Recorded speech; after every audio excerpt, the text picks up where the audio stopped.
Hello everyone and welcome back to रेडिविनेशन। आज है हमारा क्वेश्चन आईडी का डे 11। ठीक है, तो हमने आज रेडियो एक्टिविटी पे एक वीडियो डाला था आफ्टरनून में। तो आई होप आपने वो चेक कर लिया होगा और बताना मुझे कि वो वीडियो आपको कैसा लगा। उसके अलावा बायोमोलिक्यूल्स और एक्सरेज पे वीडियो आने वाला है कुछ दिनों में।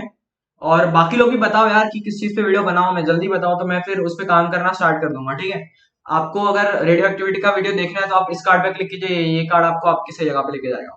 ठीक है, उसके अलावा चलो डे 11 में बढ़ते हैं आगे।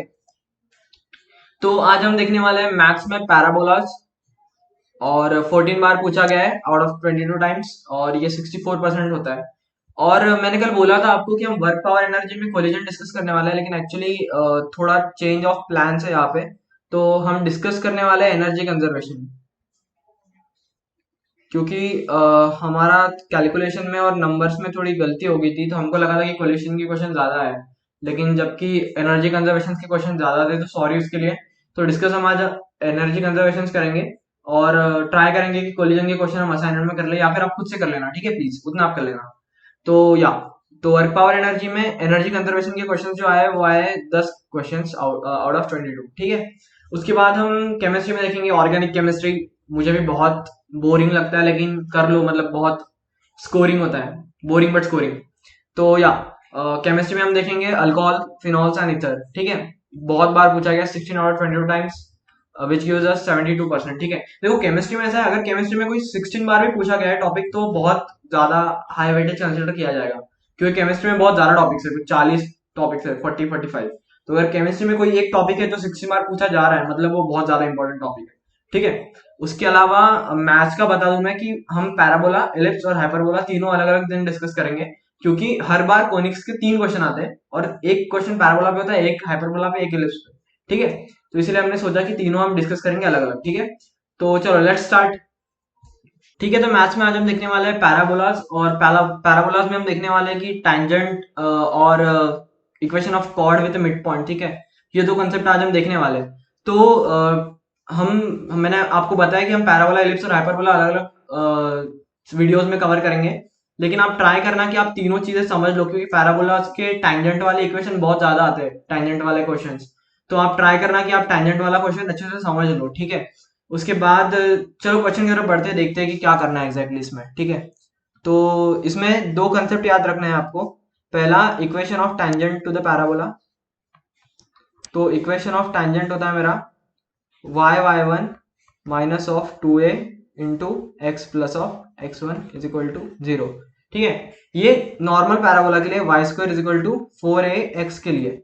ठीक है, उसके बाद एक दूसरा कंसेप्ट आता है, देखो अगर मेरे पास कोई पैराबोला है, ठीक है, मैं ड्रॉ करता हूँ यहाँ पे। अगर मेरे पास कोई पैराबोला है और इसकी एक कॉर्ड है कुछ ऐसे, जो कि इसको कट कर रही है पी कॉमा क्यू में। हमको ना पी पता है ना क्यू पता है, लेकिन हमको इसका मिड पॉइंट पता है। इसका मिड पॉइंट पता है जिसके कोऑर्डिनेट्स है x1 y1। ठीक है, तो इसके अगर मिड पॉइंट से मुझे पी क्यू का इक्वेशन निकालना है तो वो होता है equation of P Q with mid point given, with mid point given होता है t is equal to s1। ठीक है, तो अगर नॉर्मल पैराबोला है तो t होगा इसका y1 minus 2a into x plus of x1, और s1 होता है इसका एक जनरल पैराबोला के लिए। मैं बस इस इक्वेशन में y की जगह y1 डाल दूंगा और x की जगह x1 डाल दूंगा, तो ये होगा मेरा y1 square minus 4a x1। ये दो कंसेप्ट आपको इस चीज में याद रखना है। ठीक है, उसके अलावा भी एक हल्का सा ट्रिक होगा जो आपको बता दूंगा मैं आपको जब सॉल्व करेंगे तब। पहले क्वेश्चन की तरफ बढ़ते हैं। If the tangent at the point 2,4। ठीक है, तो पॉइंट दिया है हमको 2,4 और बोला है कि meets the parabola y square is equal to 8x plus 5 at Q comma R. ठीक है, तो बोला है कि y square is equal to 8x को, जो टैंजेंट है इस पॉइंट पे, वो इस पैराबोला को मीट करती है क्यू एंड आर पे। ठीक है, तो मुझे मिड पॉइंट निकालना है क्यू आर का। चलो पहले ऐसे क्वेश्चन में ट्राई करना आपकी, पहले प्लॉट कर लो। अगर आप प्लॉट कर लोगे तो आपको समझ जाएगा कि एग्जैक्टली करना क्या है। और बहुत बार तो ऐसा होता है कि अगर आप इक्वेशन प्लॉट कर लो, अगर आप ग्राफ्स प्लॉट कर लो तो आपको डायरेक्ट आंसर भी मिल जाता है बहुत बार। तो प्लीज ऐसे क्वेश्चंस को ट्राई करना, आपकी ग्राफ से अप्रोच करो। तो अगर मैं यहाँ पे सॉरी अगर मैं यहाँ पे एक्स और वाई एक्सिस बना लूँ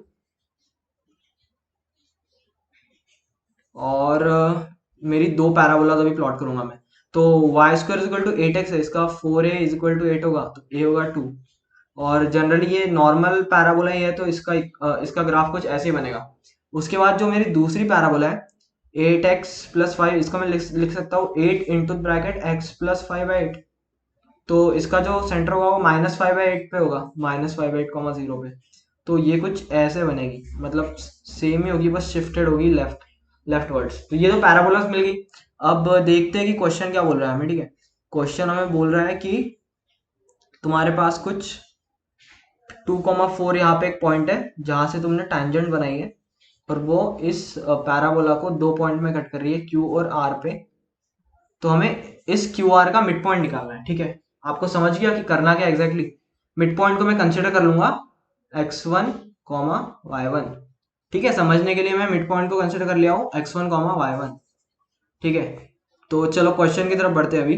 तो सबसे पहले हम इस पैराबोला को कंसिडर करेंगे, y square is equal to sorry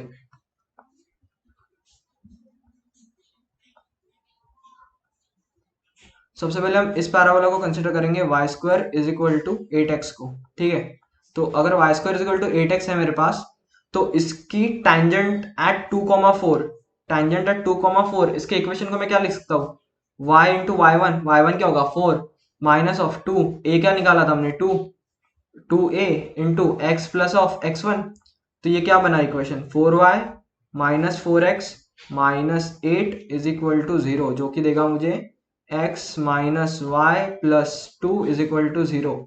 ये हो गया मेरा इक्वेशन 1। ठीक है, अब दूसरी पैराबोला के लिए इक्वेशन लिखता हूं मैं, y square is equal to 8x+5 के लिए। अब y square is equal to 8x+5 में कॉर्ड बन रही है क्यू आर, और क्यू आर का मिड पॉइंट हमें पता है, तो हम ये इक्वेशन यूज कर सकते हैं t is equal to S1 वाला। तो ये लिखूंगा मैं। तो देखो, इसको लिखने के लिए एक ट्रिक होगी, देखो y square minus 8x -5 is equal to 0, ये इक्वेशन बनेगा इसका, ये सेम ही है।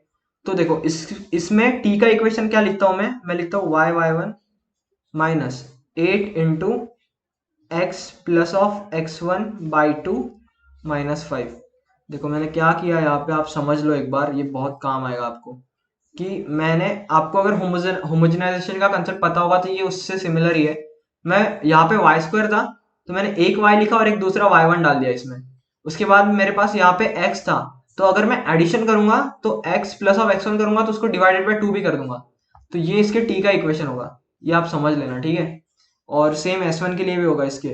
तो t is equal to S1 करना है मुझे, तो वो होगा y इंटू वाई वन, हमें पता है, मतलब y1 हमने कंसिडर किया है। फिर ये 2, यहाँ पे 2 और यहाँ पे 8 था, तो ये 4 हो जाएगा, 4x plus x1 -5 is equal to, अब S1 के लिए भी सेम ही होगा। S1 के लिए मैं यहाँ पे क्या डालूंगा, y1 स्क्वायर माइनस 8x1 -5। अब दोनों जगह से -5 कट गया। उसके बाद क्या आएगा मेरे पास, y1 -4x -4x1 plus 8x1 is equal to 0, जो कि मुझे क्या देगा फाइनली, जो देगा मुझे finally y1 -4x plus of 4x1 minus of y1 square is equal to 0। अब देखो, अब अगर मैं इस लाइन को देखूं, यहाँ पे इस लाइन को, तो क्यू आर और ये जो टैंजेंट थी इसकी, ये दोनों एक ही लाइन है। तो अगर एक ही लाइन है तो मैं इनके एक्स वाई और कांस्टेंट के कोऑर्डिनेट्स का रेशियो सेम बोल सकता हूँ। मतलब मैं क्या बोल सकता हूँ, मैं बोल सकता हूँ कि मेरा 1/-4 is equal to -1/y1 is equal to 2/4x1 -y1 square. तो अगर मैं इन पहली दो कंडीशंस को कंपेयर करूंगा तो मेरे पास y1 क्या आ जाएगा 4, और मैं पहली और इस कंडीशन को अगर मैं सॉल्व करूंगा तो ये मुझे देगा 4x1 -y1 square is equal to -8। ठीक है, तो ये अगर मुझे -8 दे रहा है और मेरा y1 है 4, 4 4 16, 16 आ गया तो 8, तो x1 हो गया मेरा 2। ठीक है, तो x1 आ गया मेरा 2 और y1 आ गया मेरा 4। ठीक है, तो मिड पॉइंट आ गया मेरा 2,4। तो मिड पॉइंट के कोऑर्डिनेट्स में लिख सकता हूँ 2,4। ठीक है। ठीक है, तो फिजिक्स में आज हम देखने वाले एनर्जी कंजर्वेशन, और बहुत ही छोटा सा सवाल है, बहुत इजी सवाल है, बहुत बेसिक सवाल है एनर्जी कंजर्वेशन का। इस ऐसे सवाल के अदर वेरिएंट्स भी आपको मिलेंगे, मैं आपको बताऊंगा कि वो दूसरा वेरिएंट क्या होता है, लेकिन हम पहले देख लेते हैं कि सवाल क्या है। ठीक है, सवाल बोला है कि a block of mass 1 kg is placed at point A of a rough track.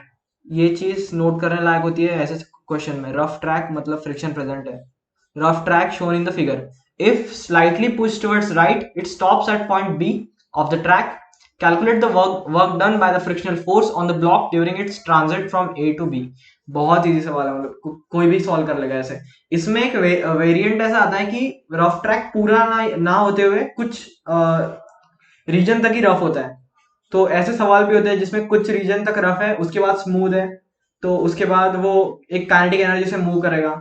ऐसे सवाल भी आते हैं। तो हमने चाहा कि हम थोड़ा इजी सवाल डिस्कस कर ले इसमें, ताकि आपको एक आइडिया लग जाए कि एग्जैक्टली करना क्या होता है, क्योंकि इसमें मोस्टली लोग बेसिक्स में मात खा जाते हैं। अगर उनको एक बार कंसेप्ट समझ गया तो टफ क्वेश्चन भी सॉल्व कर लेते लोग, क्योंकि इसमें करना कुछ नहीं होता है। देखो, इसमें कंसेप्ट क्या यूज करना होता है, हमें लिखना होता है work done by all forces is equal to delta K E. Delta K E मतलब चेंज इन काइनेटिक एनर्जी। तो work done by all forces must be equal to change in the kinetic energy. ठीक है, तो देखो इस पे यहाँ पे फोर्स क्या लग रहा है, mg इस ब्लॉक पे। ठीक है, तो इस ब्लॉक पे mg लग रहा है, और ये mg फोर्स इसको यहाँ से 1 से मतलब इस साइड से यहाँ तक लेके आया, पहले यहाँ तक 0 तक। तो उसके लिए उसको जो पोटेंशियल एनर्जी लगी, जो वर्क किया उसने, वो होता है mg इंटू, हम डिस्टेंस लिखते हैं तो वो होगा 1 मीटर। ठीक है, अब ये यहां तक हुआ। अब इसके बाद इस पे वापस mg लग रहा है, लेकिन ये ऊपर गया 0.8 मीटर से। तो अगर ये 0.8 मीटर से ऊपर गया तो ये अपोजिट डायरेक्शन में गया इसके, तो इसके द्वारा जो वर्क किया होगा वो नेगेटिव होगा। तो वो होगा minus of mg into 0.8 plus friction work कर रहा है ऐसा इन्होंने बताया, तो work done by friction must be equal to change in kinetic energy. ये इनिशियली भी रेस्ट पे था, ये फाइनली भी रेस्ट पे है, तो इसकी चेंज इन काइनेटिक एनर्जी 0 होगी। तो मेरा वर्क डन बाय फ्रिक्शन क्या हुआ फाइनली, वो हुआ मेरा mg इंटू 0.2। तो m मेरा 1 है, g में 10 कंसिडर करूंगा, इंटू 0.2। तो वर्क डन बाय फ्रिक्शन क्या हुआ मेरा 2 जूल्स। तो वर्क डन बाय फ्रिक्शन आ गया मेरा 2 जूल्स। बस इतना सही क्वेश्चन है। लेकिन इसमें अगर आपको जनरली देखना है नॉर्मली, तो आप वैसे भी देख सकते हो कि मतलब इसका फिजिकल मीनिंग क्या है, फिजिक्स में क्या मीनिंग है। तो अगर मेरा ब्लॉक यहाँ पे था, तो इसके पास कुछ पोटेंशियल एनर्जी थी। ठीक है, अब वो यहां से जब तक यहां मूव किया, तो वो कुछ पोटेंशियल एनर्जी लूज कर गया। सही है, मतलब ये पहले 1 मीटर पे था, फिर 0.8 मीटर पे आया, मतलब ये कुछ 0.2 मीटर के करस्पॉन्डिंग पोटेंशियल एनर्जी लूज कर गया। तो वो एनर्जी गई कहाँ, वो फ्रिक्शन में गई। और फ्रिक्शन में एनर्जी कैसे लूज होती है, in the form of heat, generally in the form of heat, या कुछ और भी होता है वियर्स एंड टीयर्स। ठीक है, तो ये इसका फिजिकल मीनिंग है। तो ये भी आप समझ लो कि जब एनर्जी इसकी जो लूज हुई है 0.2 मीटर, तो वो किस चीज में गई, वो फ्रिक्शन में गई है और वो हीट में गई है। ठीक है, बहुत बेसिक सा सवाल है। ठीक है, ओके ठीक है। तो आज हम केमिस्ट्री में देखने वाले थे फिनॉल्स का क्वेश्चन। ठीक है, तो ये बहुत इंपॉर्टेंट क्वेश्चन है, बहुत अच्छा क्वेश्चन है, क्योंकि इसमें दो नेम्ड रिएक्शन यूज होने वाली है। ठीक है, तो हम देखते हैं कि इसको कैसे सॉल्व करते हैं। और मैंने बताया था आपको कि नोट्स हमने अपलोड कर लिए, तो जाके देख लो अल्कोहल फिनॉल इथर्स की, उसमें सारी नेम्ड रिएक्शन हमने लिखी है। तो देखते हैं सबसे पहले। देखो इसमें क्या क्या रिएजेंट्स यूज हुए हैं। सबसे पहले CH3Cl3 प्लस एक्वस NaOH, उसके बाद है HCHO और NaOH, और उसके बाद है H3O पॉजिटिव।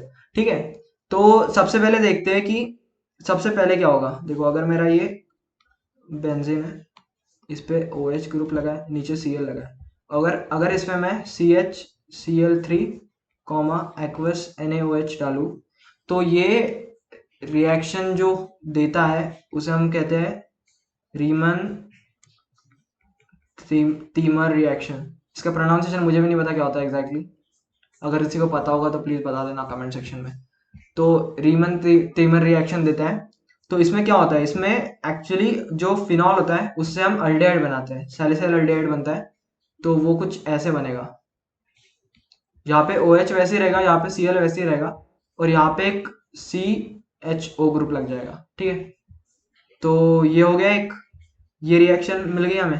अब इसके बाद देखो, इसके बाद क्या होगा, इसके बाद है HCHO, ठीक है। तो CHO मतलब क्या होता है, C डबल बॉन्ड O, यहाँ पे H, और यहाँ पे है हमारा बेंजीन लगा हुआ। तो यहाँ पे अल्फा कार्बन नहीं है, मतलब अल्फा कार्बन यहाँ नहीं है, मतलब अल्फा हाइड्रोजन नहीं है। सिमिलरली HCHO अगर मैं देखूंगा तो HC डबल बॉन्ड OH, तो इससे कार्बन ही लगानी है, तो इसके पास भी अल्फा हाइड्रोजन नहीं है। तो अगर दोनों के पास अल्फा हाइड्रोजन नहीं है, तो जो दूसरी रिएक्शन मुझे मिलेगी वो होगी क्रॉस कैनिजारो रिएक्शन, ठीक है।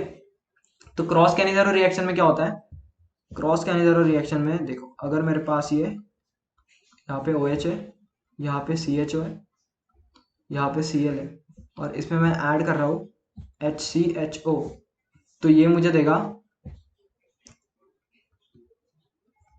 यहाँ पे OH होगा, यहाँ पे लग जाएगा एक CH2OH, नीचे Cl वैसे ही रहेगा, और यहाँ पे एक CH3COO नेगेटिव आ जाएगा, ठीक है। तो अब मेरे पास यहाँ पे कॉन्सेंट्रेटेड NaOH है, तो इसका Na प्लस और OH नेगेटिव रहेगा, लेकिन यहाँ पे एक H3O प्लस भी है, तो यहाँ पे एक H लग जाएगा, और मेरा Na जो है वो वापस NaOH बन जाएगा, और NaOH वापस बाहर आ जाएगा, ठीक है। मतलब यहाँ पे क्या हुआ, यहाँ पे जनरली जो वर्किंग ट्रिक होती है वो होती है कि इसमें एक एक अल्कोहल बनता है, और इसके साथ एक एसिड बनता है दूसरा। तो यहाँ पे जनरली ऐसा होता है कि जो बड़ा ग्रुप होता है उसका जनरली अल्कोहल बनता है। ये वर्किंग ट्रिक है, ये हर बार काम नहीं आती है, लेकिन मोस्ट ऑफ द टाइम काम आ जाती है। तो जो बड़ा ग्रुप होता है उसका अल्कोहल बन जाएगा, और उसके बाद एक दूसरा एसिड बनेगा, ठीक है। तो यही है, ठीक है। हमारा डे 11 भी खत्म हो गया है, तो कल मिलते हैं डे 12 में, ठीक है। तो चलो बाय।